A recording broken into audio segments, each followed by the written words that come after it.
تخيل كده انك بتقوم من على السرير وفجأة الدنيا بتبقى ضباب، عينك مش شايفة وانك بتزن ورجلك مش شايلك اصلا. لحظة واحدة بتحس فيها ان في حاجة غلط بتحصل جواك، بس ايه هي يا ترى؟ ليه بتحس انك هتقع رغم انك واقف؟ النهارده هعرفك اكتر عن جسمك ونكتشف السر اللي بيحصل في كل لحظة دوخة مريت بيها. ركز لان اللي هتعرفه دلوقتي ممكن يغير نظرتك لحاجات كتير قوي في جسمك.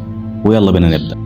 ايه اللي بيحصل؟ تخيل جسمك كده كأنه نظام حساس، كل حاجة فيه محسوبة بالملي، يعني وانت نايم كل حاجة في وضعها الطبيعي، الدم بيتوزع بهدوء، القلب مرتاح، والمخ واصل لكل اللي محتاجه. لكن اول ما تقوم بسرعة المنظومة كلها بتنهار اللحظة، الدم بيهرب لتحت، الجاذبية بتسحب كل حاجة، والمخ بيزعق فين الدم؟ فين الأكسجين؟ وانت بتحس انك هتقع. الدوار بيبدأ، الرؤية بتبهت، وكل حاجة حواليك تتحول لضباب.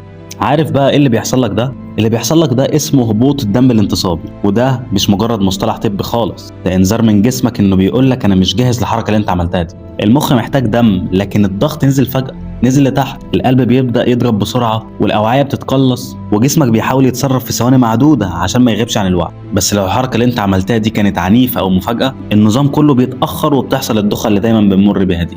طيب اكيد هتسالني سؤال دلوقتي وتقول لي هو ايه اللي بيزود خطوره اللحظه دي؟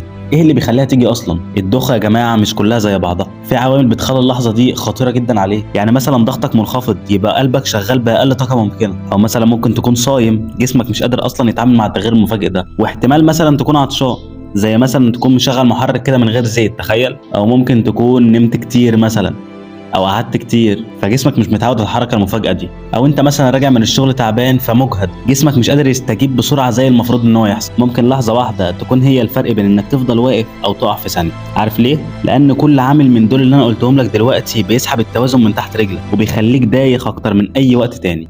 طيب بعد كل اللي عرفناه ده الحل ايه؟ من الاخر كده هو جسمك مش عدوك، هو بس بيحتاج يساعدك. اول نقطه، قوم بهدوء خطوه بخطوه. قوم من النوم كده زي ما تكون بتفك قنبله، بالراحه واحده واحده، مش لازم بسرعه. تاني حاجه، ممكن تشرب ميه كتير، لا اشرب ميه كتير جدا يعني، وحاول تنام بطريقه منتظمه ومش متقطعه، لان النوم ده يعتبر هو اعاده تشغيل او سوفت وير كده للجسم كله. وكل كويس، اهم حاجه كل كويس. من غير اكل مفيش توازن ومفيش مقاومه لاي دوخه حرفيا. الخلاصه، الدوخه مش دايما خطر عليك، لكنها علامة عن ان جسمك بيكلمك عايزك تسمعه. لو بتحصل لك كتير ما تنساش تروح تشوف دكتور وتطمن على نفسك. اعمل الحلول اللي قلت لك عليها وتجنب الحاجات اللي انا قلت لك ابعد عنها وهتبقى كويس ان شاء الله. ولو الفيديو ده عجبك حط لايك وسبسكرايب واستنوني في فيديو جاي. مع السلامة.